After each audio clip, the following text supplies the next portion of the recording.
Hello dear students, welcome to my YouTube channel dream achiever. I am Jitendra. आप सभी को अपने चैनल ड्रीम अचीवर में स्वागत करता हूं। चलिए, कल मैंने पार्ट्स ऑफ स्पीच के नाम बताए थे। आज हम देखिएगा, एक पहले बात बता देता हूं कि आप चाहे पार्ट्स ऑफ स्पीच पढ़िए या सेंटेक्स पढ़िए, बात आपकी सेम वही रहेगी। तो सेंटेक्स में क्या होगा, पहले आपको आर्टिकल पढ़ा दिया जाएगा, फिर उसके बाद पार्ट्स ऑफ स्पीच में नाउन से रिलेटेड सभी चीज़ें शुरू होंगी। तो मैं ये चाहता हूँ सबसे पहले आपको सेंटेक्स क्या होता है उसको बता दूँ, फिर उसके बाद मैं आपको आर्टिकल की ओर चलता हूँ। उसके बाद फिर मैं आपको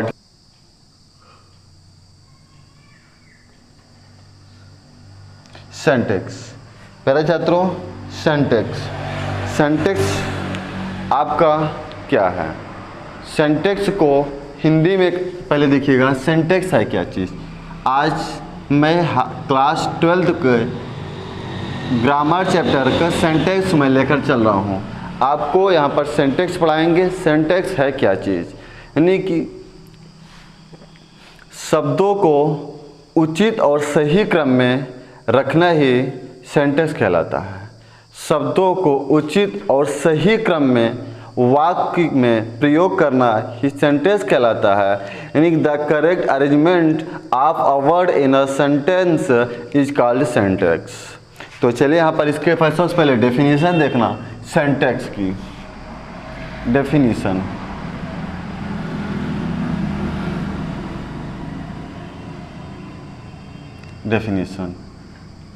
the correct word, the correct arrangement words, the correct arrangement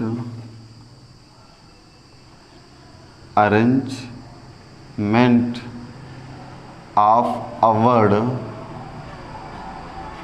in a sentence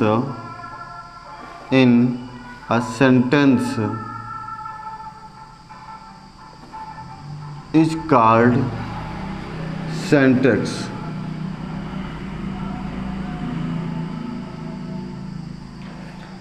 is called syntax. अब यहाँ पर देखना, the correct arrangement of a word in a sentence is called syntax. Stop. Syntax का मतलब होता है वाक्य विन्यास। सेंटेक्स का मतलब होता है वाक्य विन्यास, वाक्य विन्यास। Syntax, the correct arrangement of a word in a sentence is called syntax. प्यारे साथियों, सेंटेक्स का मतलब होता है वाक्य में शब्दों को सही क्रम एवं उचित स्थान पर प्रयोग करने को सेंटेक्स कहते हैं। वाक्य में शब्दों को सही क्रम एवं उचित स्थान पर प्रयोग करने को सेंटेक्स कहते हैं। अब सेंटेक्स मतलब ये होता है वाक्य विन्यास, जो वाक्यों का विन्यास होता है। अगर हम यहाँ पर देखते हैं, एक सेंटेंस लिया जाता है, जैसे राम मैंगो इज ईटिंग। अगर यहाँ पर हमने लिख दिया राम मैंगो इज ईटिंग, तो ये हमारा सेंटेंस करेक्ट नहीं बनेगा, ये रॉन्ग है। अर्थात इसी सेंटेंस को हमें सही करने के लिए कहाँ पर किसकी ज़रूरत होगी, या यहाँ पर ये भी लिखा जाए राम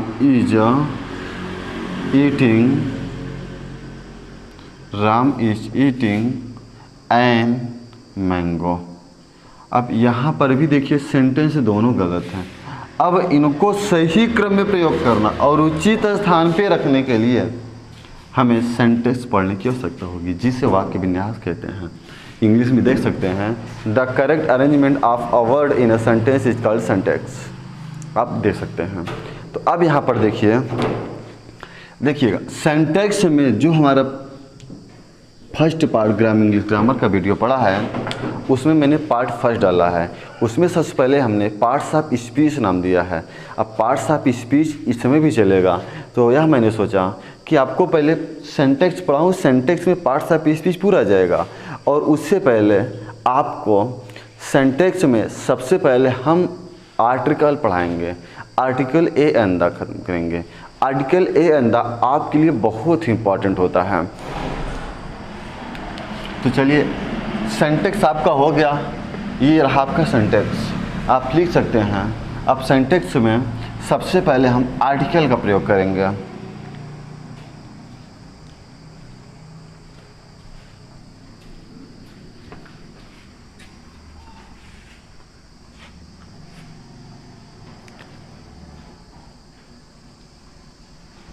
आर्टिकल,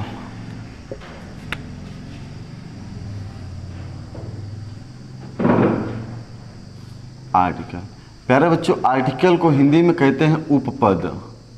क्या कहते हैं? उपपद कहते हैं। आर्टिकल को हिंदी में उपपद कहते हैं। तो देयर आर 3 आर्टिकल, आर्टिकल 3 होते हैं, आर्टिकल 3 होते हैं। ये 2 पार्टों में विभक्त हैं आर्टिकल। आर्टिकल एक डेफिनिट आर्टिकल और एक इनडेफिनिट आर्टिकल होते हैं। एक डेफिनिट और एक इनडेफिनिट आर्टिकल होते हैं। आर्टिकल 3 पदों में विभक्त हैं। अब यहाँ पर देखिएगा, आर्टिकल आपके 3 हैं।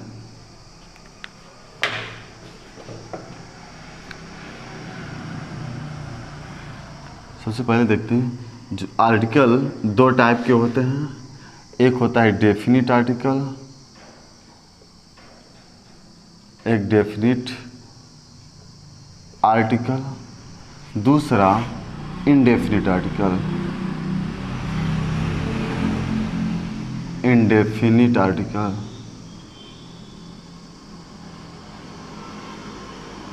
आर्टिकल देखिएगा, आर्टिकल की ये जो टाइप हैं, there are 2 types of article, there are 2 types of article.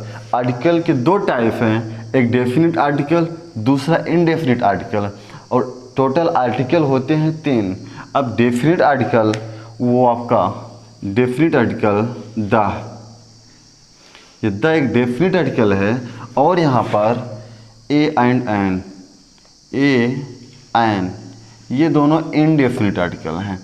ये डेफिनिट आर्टिकल है और ये इनडेफिनिट आर्टिकल है। देखिएगा प्यारे साथियों, अब यहाँ पर जो डेफिनिट आर्टिकल, इनडेफिनिट आर्टिकल, हमें यही प्रयोग करने में बहुत बड़ी भूल होती है। हम हर एक स्टेप पर यही मिस्टेक करते हैं। हमें कहाँ पर ए का प्रयोग करना चाहिए, कहाँ पर एन का प्रयोग करना चाहिए और कहाँ पर द का प्रयोग करना चाहिए। हम विदाउट अंडरस्टैंडिंग के ये सब सारी चीज़ यूज कर देते हैं और लास्ट में हमारा ट्रांसलेट गलत हो जाता है। यहाँ तक हाई स्कूल इंटर की बात नहीं है, यहाँ तक कि जो एसएससी के होते हैं, जो इंग्लिश रिलेटेड होते हैं, जिस वनडे एग्ज़ाम में इंग्लिश होता है, वहाँ पर भी आर्टिकल का बहुत ही महत्व है। वहाँ पर आर्टिकल का बहुत ही महत्व है। तो आइए हम इस वीडियो में ओनली आर्टिकल को समझेंगे, क्योंकि आर्टिकल पूरे पार्ट्स ऑफ स्पीच में आर्टिकल बहुत अपने आप को बहुत इम्पॉर्टेंट रखता है। तो चलिए सबसे पहले देखते हैं कि ये डेफिनिट आर्टिकल कैसे बना और ये इनडेफिनिट आर्टिकल कैसे बना है। हम सबसे पहले इसमें देखेंगे। बहुत छोटे छोटे ट्रांसलेट होते हैं, शायद आप लोग को दे दिया जाए तो आप लोग ट्रांसलेट करने में मिस्टेक कर देते हैं। तो आज हम ट्रांसलेट के लिए, ट्रांसलेट में ए एन का प्रयोग बहुत ही डेफिनिट तरीके से आपको क्लियर कराऊंगा। डेफिनिट आर्टिकल जिसे कहते हैं निश्चित उपपद, इसे कहते हैं निश्चित उपपद, इसे कहते हैं अनिश्चित उपपद, अनिश्चित उपपद, इसे कहते हैं अनिश्चित उपपद कहते हैं। अब इसका देखिए मतलब कुछ नहीं होता है और इसका मतलब एक होता है, इसका मतलब एक होता है। और ये स्थान किसका लेता है? वन का स्थान ए लेता है, ए या ए और एन लेता है। स्थान किसका लेता है? वन का स्थान ए और एन लेता है। अब डेफिनिट आर्टिकल का मतलब समझना, यह कोई निश्चित चीज़ को बताता है और यह अनिश्चित वस्तु को बताता है। यह कैसे निश्चित वस्तु को बताता है? अगर यहाँ पर एक बात थोड़ा ध्यान से देखना, मैं थोड़ी सी बात करता हूँ। पानी मीठा है, पानी मीठा होता है। हालांकि इससे पहले ये कहूँगा कि ये जो होता है ये काउंटेबल और अनकाउंटेबल नाउन के पहले यूज होता है। आर्टिकल सबसे पहले, इससे पहले बात करते हैं, जो आर्टिकल होता है वो कॉमन नाउन से पहले यूज होता है। ओनली कॉमन नाउन, जातिवाचक संज्ञा से पहले कोई भी आर्टिकल होता है वो किसी भी कॉमन नाउन के पहले यूज होता है। अब उसमें भी दो कंडीशन आती है कॉमन नाउन में। नाउन में एक होता है काउंटेबल नाउन, दूसरा होता है अनकाउंटेबल नाउन। द का प्रयोग काउंटेबल और अनकाउंटेबल दोनों नाउन के पहले होता है। द का प्रयोग काउंटेबल नाउन और अनकाउंटेबल नाउन दोनों के पहले प्रयुक्त होता है। और जो इंडेफिनिट ए और एन है यह ओनली काउंटेबल नाउन के पहले ही यूज होता है। यह केवल काउंटेबल नाउन के पहले ही यूज होता है और अनकाउंटेबल नाउन के पहले ए और एन यूज नहीं होता है। तो चलिए यहाँ पर हमने लिया है केवल अनकाउंटेबल नाउन। हम पहले देखते हैं, आप इसको पहले आर्टिकल को देख लीजिए, फिर मैं बताऊंगा काउंटेबल नाउन क्या चीज़ होता है, अनकाउंटेबल नाउन क्या चीज़ होता है। बस सारी चीज़ों को एक एक तरीके से, बहुत अच्छे तरीके से सीखते हुए चलेंगे। सबसे पहले देखेंगे पानी मीठा होता है, पानी मीठा है, पानी मीठा होता है। और यहाँ पर एक लेते हैं आम मीठा है, आम मीठा होता है।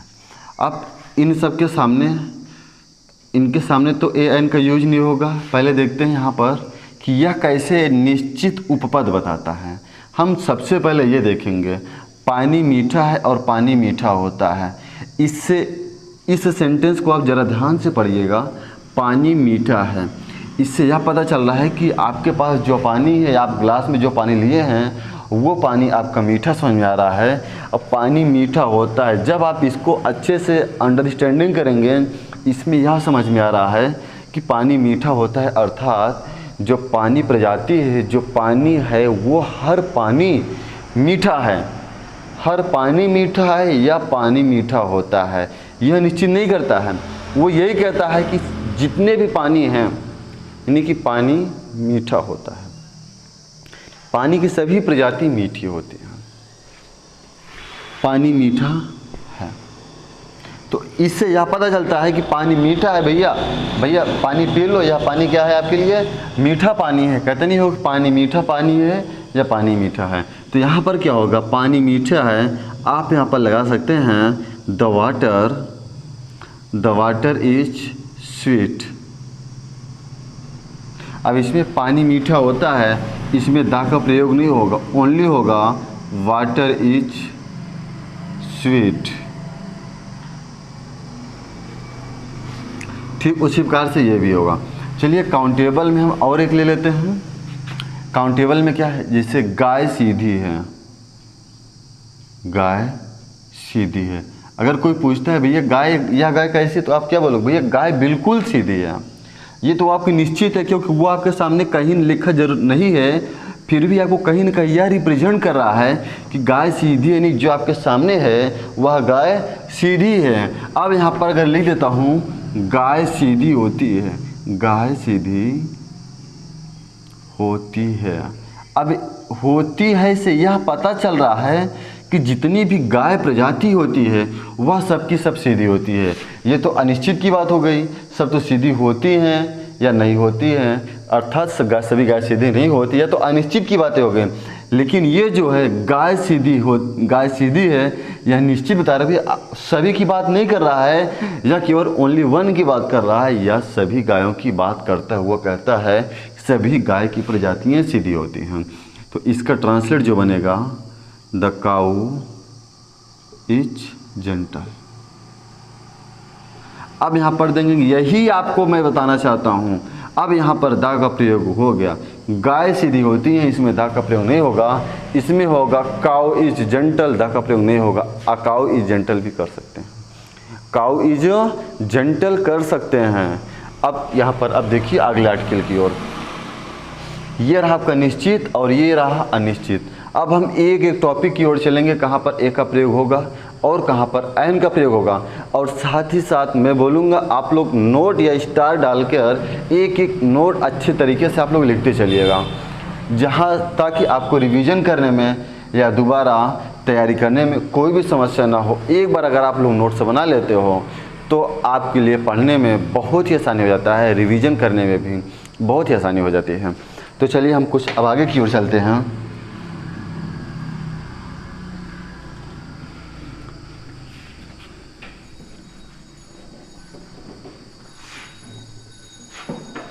अब देखिएगा आर्टिकल, यूज ऑफ एन। सबसे पहले आप लोग रीडिंग डालेंगे, use of an, use of an, sorry use of a डालिए, सबसे पहले लिखिए use of a. Use of a में लिखना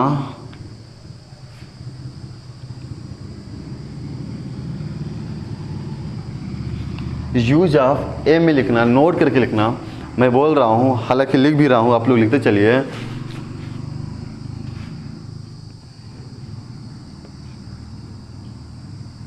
ए का प्रयोग काउंटेबल नाउन से पहले, काउंटेबल नाउन से पहले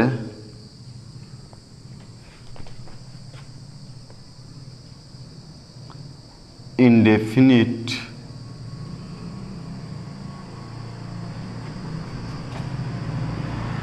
आर्टिकल या का ए का प्रयोग अनकाउंटेबल नाउन से पहले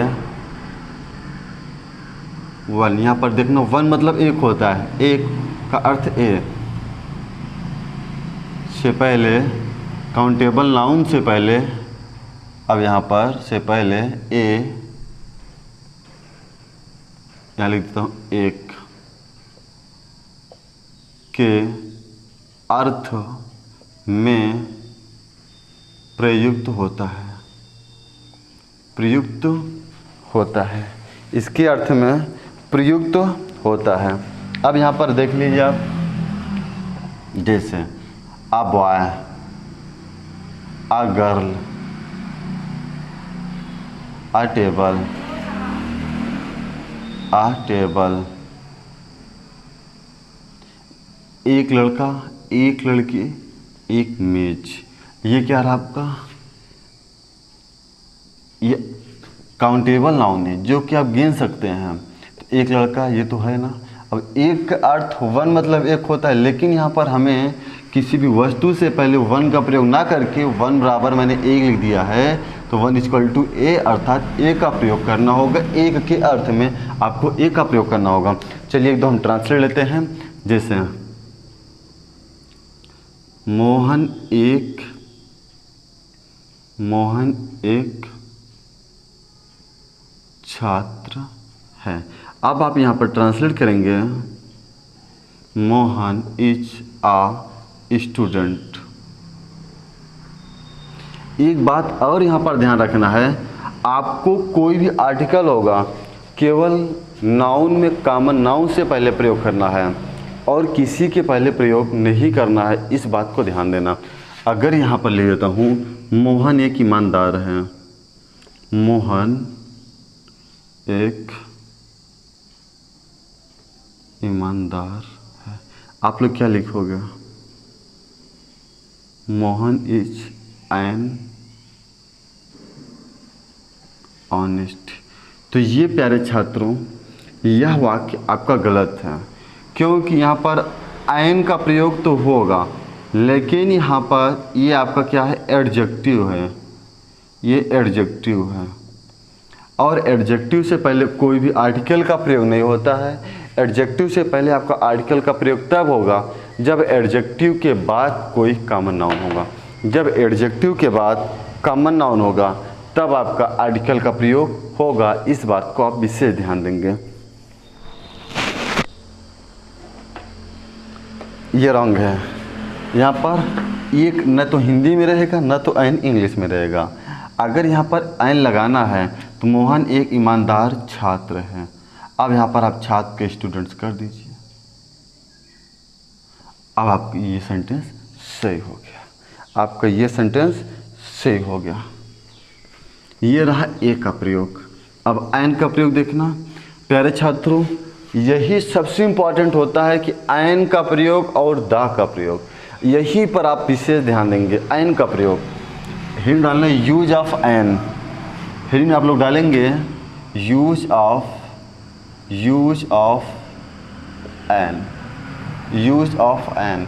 अब एन के प्रयोग में मैं बोल रहा हूँ, आप लोग लिखिएगा, एन के प्रयोग में आप लोग लिखिएगा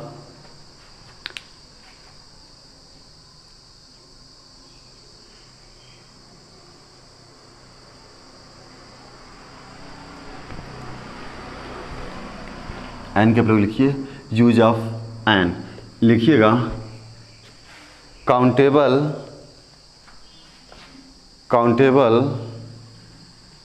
नाउन से पहले, काउंटेबल नाउन से पहले, ऐसे लिख देता हूँ,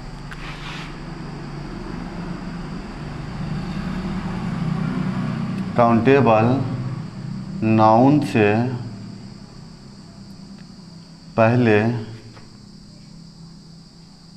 यदि किसी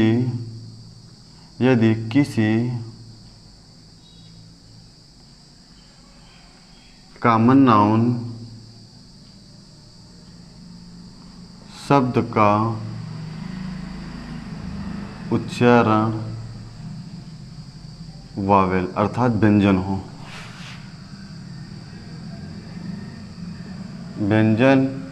हो तो वहाँ पर ए के स्थान पर एन का प्रयोग किया जाता है।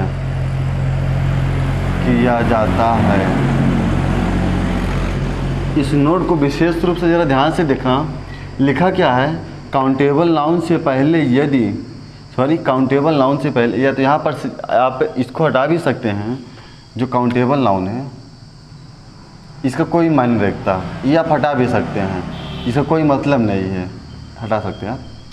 यदि किसी कॉमन नाउन शब्द का उच्चारण वावेल अर्थात व्यंजन हो तो वहाँ पर एक के स्थान पर या उसके पहले जो एक होता है ना, यहाँ पर देखना, वहाँ पर नहीं,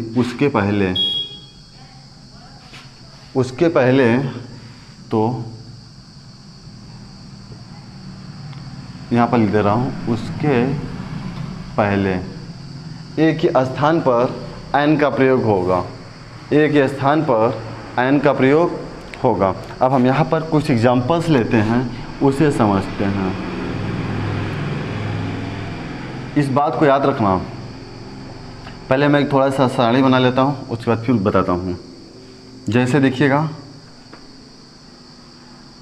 जैसे ये एप्पल लिख रहा हूँ, एप्पल मतलब होता है सेब, यहाँ पर लिख देता हूँ मैंने an apple, an orange,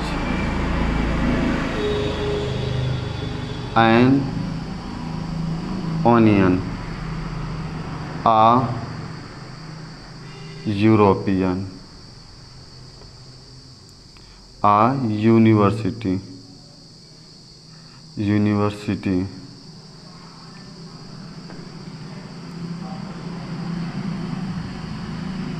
N hospital,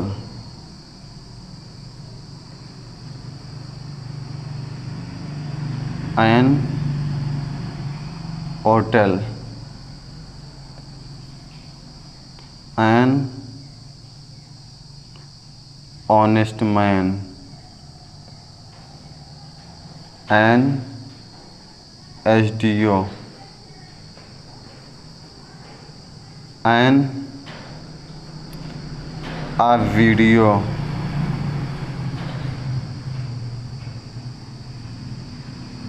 an LLB,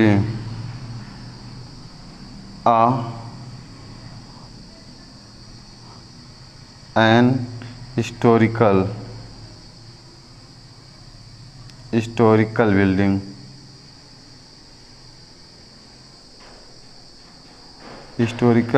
building,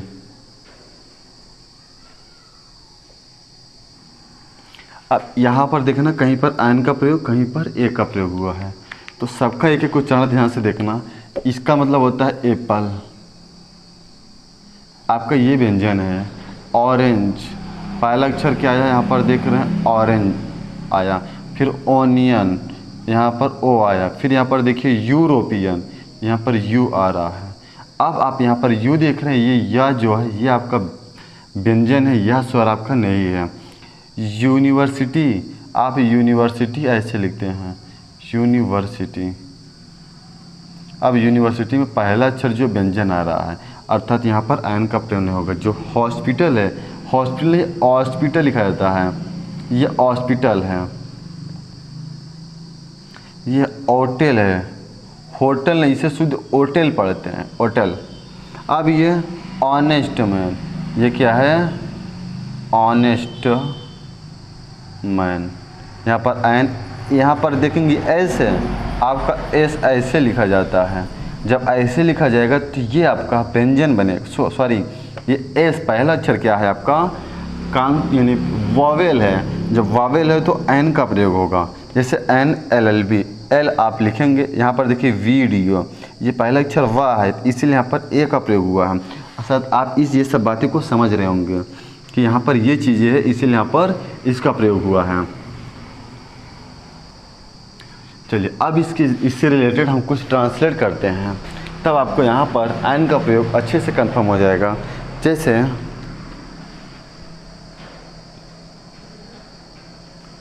वह एक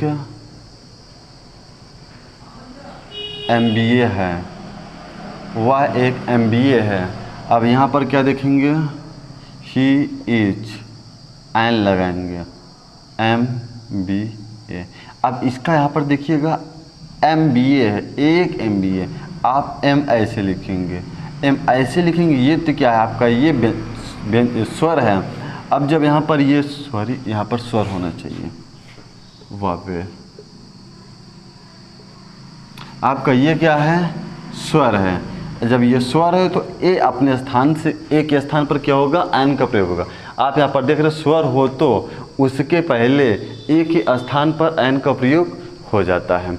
मैं फिर से आपको एक बार समझाता हूँ कि एन का प्रयोग, जहाँ पर एन का प्रयोग होता है, ए और एन का मतलब होता है वन अर्थात एक, ए और एन का मतलब होता है वन अर्थात एक। अब इसका मतलब यही होता है, तो आप कहाँ पर ए का प्रयोग होगा और कहाँ पर एन का प्रयोग होगा।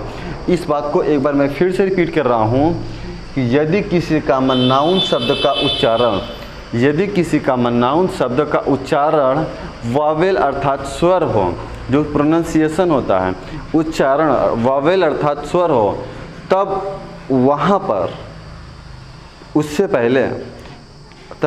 पहले ए के स्थान पर एन का प्रयोग किया जाएगा। अब जैसे यहाँ पर देख रहे हैं एप्पल, एप्पल एक नाउन है, वो भी कॉमन नाउन है, उससे पहले ए का प्रयोग होना था, एक से मैंने लिखा था, तो यहाँ पर ये क्या था, स्वर था, तो यहाँ पर एन का प्रयोग हुआ। जैसे अभी मैंने बताया था, मोहन एक ईमानदार छात्र है, मोहन एक ईमानदार छात्र है, ईमानदार छात्र हैं। आपके पिताजी, आपके पिताजी एक BA हैं, MBA नहीं BA हैं, अर्थात आप BA की, आपके पिताजी BA किए हैं, इसका मतलब यह होता है। ये मत समझना कि एक BA है तो यह ट्रांसलेट ट्रांसलेट गलत नहीं है। मैं समझ रहा हूँ आप लोगों को कन्फ्यूजन आ रहा होगा, सर ये ट्रांसलेट गलत पढ़ा रहे हैं, बट ये गलत नहीं है। आपके पिताजी एक BA हैं, अर्थात आपके पिताजी BA किए हैं। BA किए मतलब कि उनके पास एक डिग्री हो गई, भैया आप क्या हैं, तो आप बोलते हैं ना आप क्या हैं, भैया मैं ग्रेजुएशन में हूँ, BA, तो वही चीज़ है। अब यहाँ पर ट्रांसलेट आप देखेंगे, मोहन सब्जेक्ट है, इज लगाएंगे, एक ईमानदार छात्र, ऑनेस्ट स्टूडेंट। अब जैसे आप देख रहे हैं यहाँ पर ऑनेस्ट स्टूडेंट, तो यहाँ पर एक ऑनेस्ट लिखा है तो ऑनेस्ट ऐसे लिखा जाता है। अब यहाँ पर ये ए एन में परिवर्तन हो जाएगा।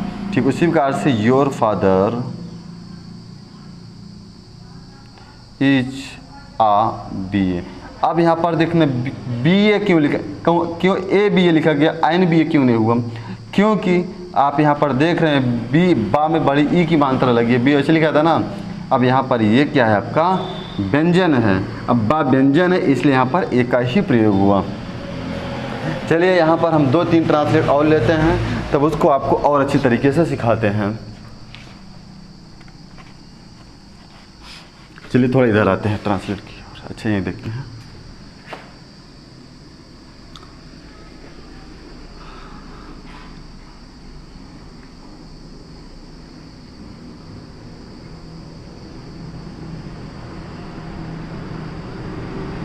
महेश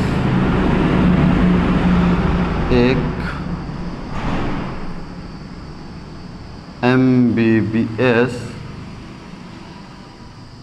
डॉक्टर है। अब यहाँ पर देखना,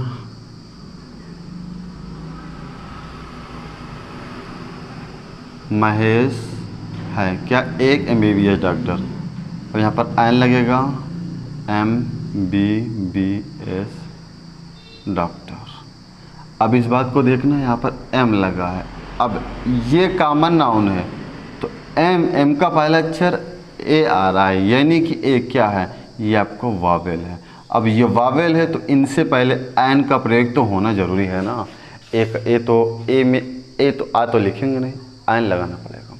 तो चलिए प्यारे साथियों, यहाँ तक आपको समझ में आ गया होगा। हाँ लेकिन एक बात और कहता हूँ, आप लोग यही कमी करते हो, बीज ठीक से लाते नहीं हो और वीडियो को पूरा देखा करें। और जो मैं कहता हूँ साथ अपने ग्रुप को बनाइए और अपने साथियों को बताइए। जब आप लोगों का ग्रुप बनेगा ना, तब जब आप लोग एक साथ पढ़ने बैठोगे तो बहुत अच्छा मज़ा आएगा। तो मैं यही कहता हूँ आप लोग शेयर करिए अपने दोस्तों के साथ, मित्रों के साथ, और सब लोग जम के पढ़ाई करिए। ये मत देखिए कि लॉकडाउन खुला है तो हम क्या करें, जब स्कूल खुलेगी कोचिंग खुलेगी तो पढ़ेंगे। तो ये कोचिंग ऑफलाइन थी, मैं इसीलिए आप लोगों की सुविधा के लिए मैं इसको ऑनलाइन शुरू किया हूँ, ताकि आप लोग घर पे पढ़ सको। आप घर पे बैठे होंगे बट और जो स्टूडेंट हैं वो अपनी पढ़ाई पूरी तरीके से कंप्लीट कर रहे हैं। तो मैं ये चाहता हूँ कि आप सभी लोग वीडियो को देखें, अपने समय को बर्बाद मत करें और पढ़ाई में जुड़ जाएं, क्योंकि आपको सफलता हासिल करनी है, क्योंकि आपको एक सफलता हासिल करनी है। प्यारे बच्चों, यदि आप लोग संघर्ष नहीं करोगे, मेहनत नहीं करोगे तो आप सफलता कैसे हासिल कर पाओगे। आपको सफलता हासिल करने के लिए अभी मेहनत करने होंगे, इतने मेहनत करने होंगे ताकि आपकी वो किस्मत और नसीब जो बेकार थी वो खुद आकर कह जाए, लो तुम्हारे मर्जी की जो हो सो तुम ले लो। इतना मेहनत करो, आप लोग चाहते हो, मेहनत करो। मैं कहता हूँ मेहनत करो, सफलता तुम्हारे कदमों तले चूमती है। मेहनत करो बस। तो चलिए देखिएगा प्यारे छात्रों, अब इसके बाद हम एन की ओर चलते हैं। ये तो पूरा हो गया, अगर नहीं हुआ हो तो कहो तो मैं 1-2 एग्जाम्पल और देकर समझाता हूँ। चलो ठीक है, मैं 1-2 एग्जाम्पल और यहाँ पर लेकर समझाता हूँ आप लोगों को।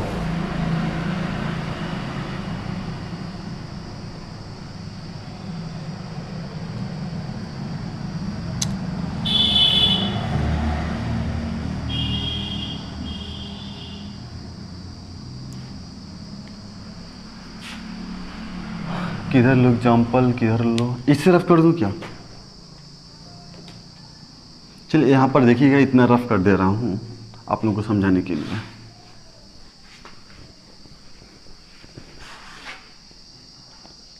देखिए मेरे पास एक टिफ़िन है, मेरे पास एक टिफ़िन है।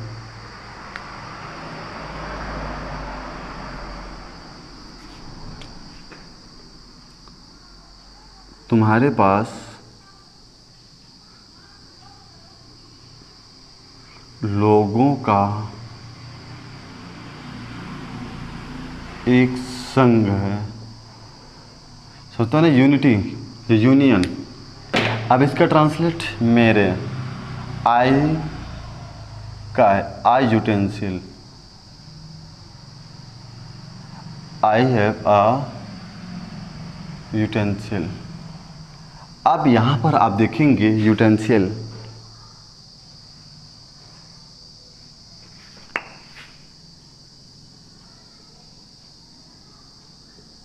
मेरे पास एक टिफ़िन है, आई हैव आ यूटेंसिल। अब यहाँ पर देखेंगे यू तो एक वॉवेल है, वॉवेल है। अब यहाँ पर मैं वॉवेल में पहले अक्षर की बात नहीं कर रहा हूँ, मैं बात कर रहा हूँ ध्वनि की, मैं ध्वनि की बात कर रहा हूँ। आप इसे पढ़ेंगे यूटेंसिल। अब यूटेंसिल लिखेंगे तो यूटेंसिल, जब आप यूटेंसिल लिखेंगे तो यूटेंसिल की ध्वनि कहीं इस प्रकार से होगी। आप इसमें देखिए ध्वनि का पहला अक्षर क्या निकल रहा है, तो निकल रहा है कॉन्सोनेंट, कॉन्सोनेंट। जब कॉन्सोनेंट निकल रहा है तो यहाँ पर आ का प्रयोग होगा, ए का प्रयोग होगा। तुम्हारे पास लोगों का एक संघ है। अब यहाँ पर क्या होगा, यू, यू अब क्या है, एक संघ है, आ यूनियन ऑफ पीपल। अब आप यहाँ पर भी देखेंगे मैंने एन यूनियन क्यों नहीं लिखा, ये तो आप बता सकते हैं, देख सकते हैं कि यूनियन, यूनियन कहीं न कहीं इस प्रकार से लिखा जाता है और यूनियन का पहला अक्षर कॉन्सोनेंट अर्थात व्यंजन होता है और वो भी या होता है, इसीलिए यहाँ पर एन का प्रयोग नहीं होगा, ए का प्रयोग होगा। अगर यहीं पर अम्ब्रेला होता, मेरे पास एक छाता है, मेरे पास एक छाता है। अब यहाँ पर आप देखेंगे I have an umbrella, I have an umbrella. अब आप यहाँ पर देख सकते हैं अम्ब्रेला हमें लिखना है। अब जैसे यहाँ पर हमने अम्ब्रेला लिखा, ये हमारा ध्वनि का पहला अक्षर वावेल आया, वावेल आया। जब वावेल आया तो यहाँ पर हमारा एन का प्रयोग हुआ। इस बात को हमें ध्यान देना है, ए और एन में what is different between a and and, what is different between a and an, इन दोनों के बीच में क्या डिफरेंट है, ओनली वन डिफरेंट, यानी कि पहले क्या होगा, केवल एक डिफरेंट है। यदि शब्द से पहले वावेल आ जाएगा, यदि शब्द का पहला अक्षर जो होगा, सॉरी, यदि शब्द की ध्वनि या जो उच्चारण होता है उसका उच्चारण का पहला अक्षर वावेल होगा तो एन का प्रयोग, यदि कॉन्सोनेंट यानी व्यंजन होगा तो ए का प्रयोग रहेगा। इस बात को अगर आप समझ पाए होंगे तो हम द की ओर चलते हैं। हमने ए और एन इनडेफिनिट आर्टिकल को कवर कर चुके हैं, अब डेफिनिट आर्टिकल द की ओर चलेंगे।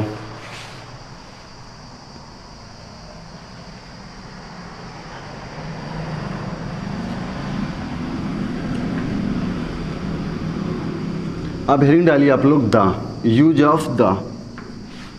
एक एक नोट करके, एक एक चीज़ों का पॉइंट करके आप लोग लिखना नोट में, यूज ऑफ द। अब यूज ऑफ द लिखिए,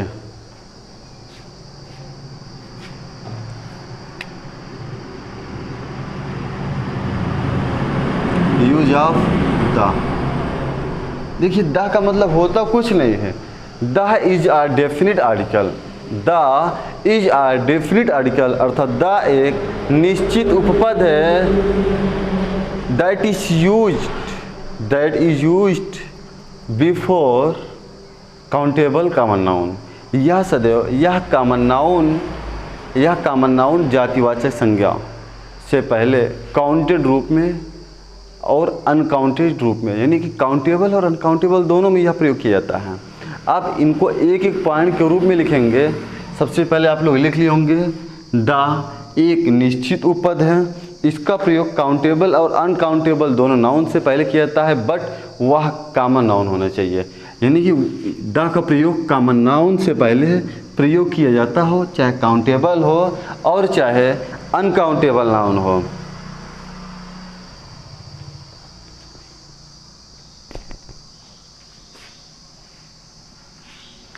लिखिए रूल 1 में लिखिए, द का प्रयोग लिखिएगा,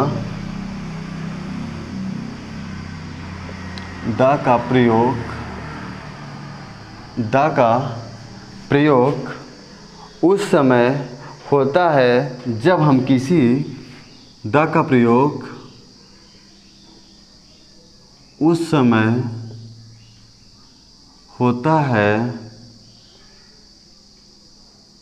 जब हम किसी खास या पार्टिकुलर, जब हम किसी खास या पार्टिकुलर व्यक्ति या वस्तु, जब हम किसी खास पार्टिकुलर व्यक्ति या वस्तु से पहले करते हैं, व्यक्ति या वस्तु से पहले करते हैं जिसका उल्लेख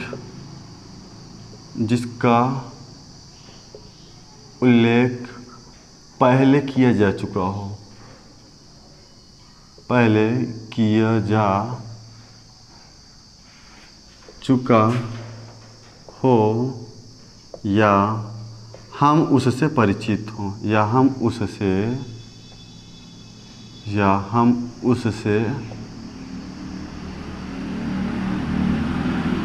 परिचित हों। ये आपको समझने वाली बातें हैं कि द का प्रयोग वहाँ पर किया जाता है जो हमारे लिए कुछ खास हो, अर्थात कोई निश्चित चीज़ें हो और कुछ खास हो जिससे हम इसके पहले कभी परिचित हो चुके हों, वहाँ पर में द का प्रयोग किया जाता है। जैसे अभी मैंने बताया था कि यह पानी मीठा है, भैया पानी यह मीठा है, तो मीठा होता है नहीं, मीठा है, इससे मैं परिचित हूँ और इसे मैं जानता हूँ, इसका उल्लेखित पहले भी किया जा चुका है और मैं इसे टेस्ट कर चुका हूँ। ये पानी मैंने इसमें चीनी डाला हूँ, शुगर डाला हूँ, तो इसलिए मीठा हो गया है, तो इससे मैं परिचित हो चुका हूँ कि यह पानी कैसा है, मीठा है। अब हम वहाँ पर पानी मीठा है तो इससे पहले हम द का प्रयोग अवश्य करेंगे क्योंकि मैं उस चीज़ से अभी तक परिचित हो चुका हूँ। अब यहाँ पर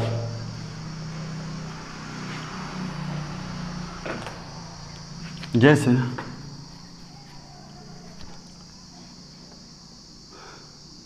आई want to buy the book, मैं किताब खरीदना चाहता हूँ। अब यहाँ पर क्या है, द बुक, ये तो एक डेफिनेट आर्टिकल है। जैसे घोड़ा मजबूत है, द हॉर्स इज स्ट्रांग। अब यहाँ पर घोड़ा मजबूत है, द हॉर्स इज स्ट्रांग। यहीं पर यदि मैं ये बोलता घोड़ा मजबूत होता है, अब इसका मतलब यह निकलता है जितने भी घोड़े प्रजाति है वह सभी मजबूत होती है, तो उसमें द का प्रयोग नहीं होता। अगर मैं यह बोल रहा हूँ कि घोड़ा मजबूत है, इसका मतलब यह हुआ कि मैं इस घोड़े से परिचित हूँ, इसीलिए यह घोड़ा, मैं इस घोड़े से परिचित हूँ और इसलिए मैं जानता हूँ अच्छी तरीके से कि घोड़ा मजबूत है। तो ये रहा आपका डेफिनेट की चीज़ें। अब हम कुछ इम्पॉर्टेंट टॉपिक पर चलते हैं जो हमारे लिए बहुत ही इम्पॉर्टेंट होता है।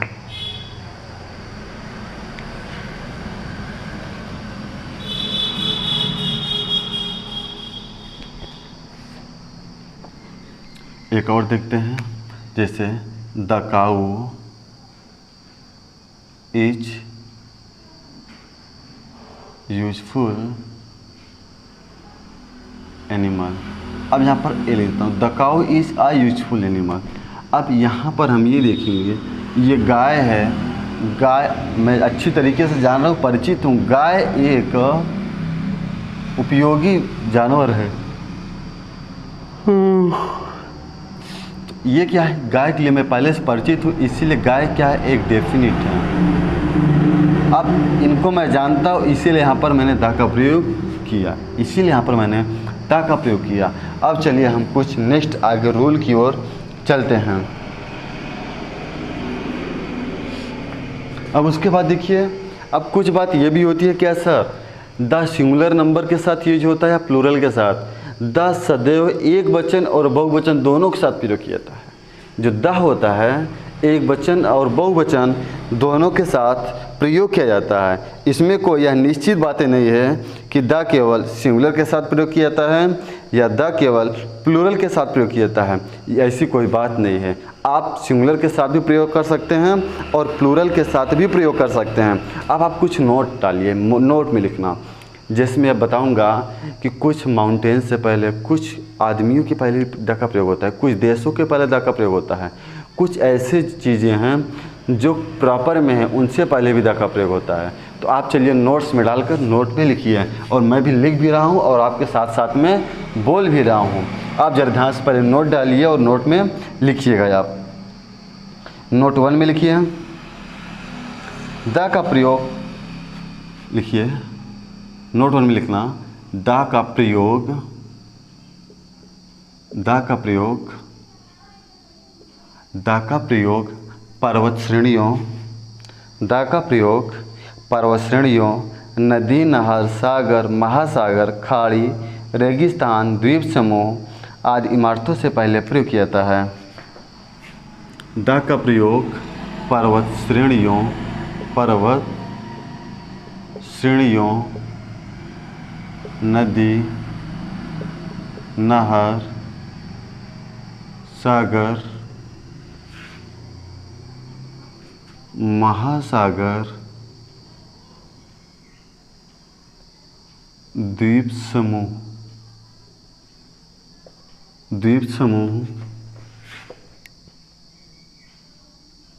आदि। देखो आदि लिख देते हैं, आदि से पहले प्रयोग किया जाता है, आदि से पहले इनका प्रयोग किया जाता है।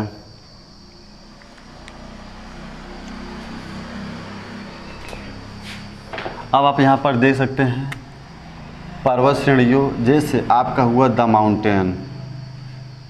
अब यहाँ पर भी आप द का प्रयोग कर सकते हैं कि द गंगा, देखिए द माउंटेन, सॉरी यहाँ पर नहीं होगा, हिमालय के पहले होगा, हिमालय के पहले द का प्रयोग होगा। हाँ एक बात याद रखना, इसमें बहुत सा कन्फ्यूजन, मैं भी कभी कभी कन्फ्यूजन हो जाता हूँ, फिर बाद में समझ आ जाता है कि माउंटेन के पहले द का प्रयोग नहीं करना और हिमालय के पहले द का प्रयोग करना है। क्योंकि आप जानते हैं माउंटेन मतलब होता है यह पर्वत श्रृंखला, इसका एक पर्वत श्रेणी, यह इसका पर्सनल नाम है। और जो हिमालय है, हिमालय चोटी है, वो आज जहाँ हिमालय है वो प्राचीन काल में वहाँ पर एक टेथिस नामक सागर था, उसके अपरदन से हिमालय पर्वत या हिमालय माउंटेन की उत्पत्ति हुई है। आप जानते हैं कि माउंटेन, माउंटेन भी एक चीज़ है। अब यहाँ पर लिखेंगे द हिमालय, उसका एक पर्सनल नाम है Himalaya, the Himalaya, the Himalaya, the Ganga, the Himalaya, the Ganga, the Red Sea, the Red Sea लाल सागर, the Red Sea, the Red Fort, the Yamuna, ETC कर दे रहे हैं। इनकी पहले आप दसन, इन ETC कर दे रहा हूँ, इनके पहले आप द का प्रयोग कर सकते हैं। अब अगला यहाँ पर नोट्स लिखिएगा, अगले नोट्स में आप लोग लिखिए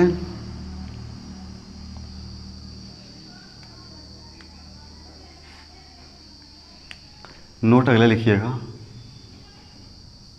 कुछ पर्वत शिखर ऐसे हैं जिसका पर्सनल नेम है, इंडिविजुअल है, उनके पहले द का प्रयोग नहीं होता है।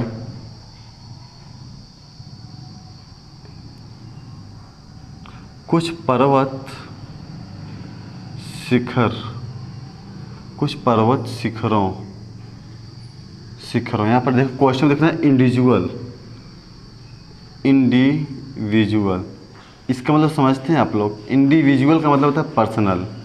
कुछ पर्वत शिखरों या इंडिविजुअल शिखरों के पहले द का प्रयोग, द का प्रयोग नहीं होता है। अब जैसे में लिखना लाइक, या जैसे में लिखना लाइक या आइज में लिखना, जैसे the mount Everest, the mount Everest, the mount Abu, the mount Abu. अब इस बात को आप यहाँ पर देखिए, जो माउंट होता है इसका मतलब होता है चोटी, पर्वत चोटी। ये द माउंट एवरेस्ट और the mount Abu, mount Abu, इन दोनों के पहले आपको द का प्रयोग नहीं होता है। तो चलिए प्यारे साथियों, आज मैं अपनी क्लास को यहीं से समाप्त रखता हूँ।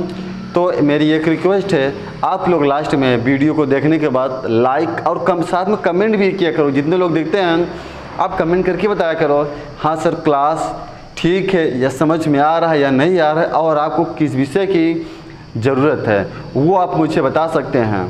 तो उसके लिए मैं सभी टीचरों को प्रोवाइड करूँगा। चलिए प्यारे साथियों, धन्यवाद।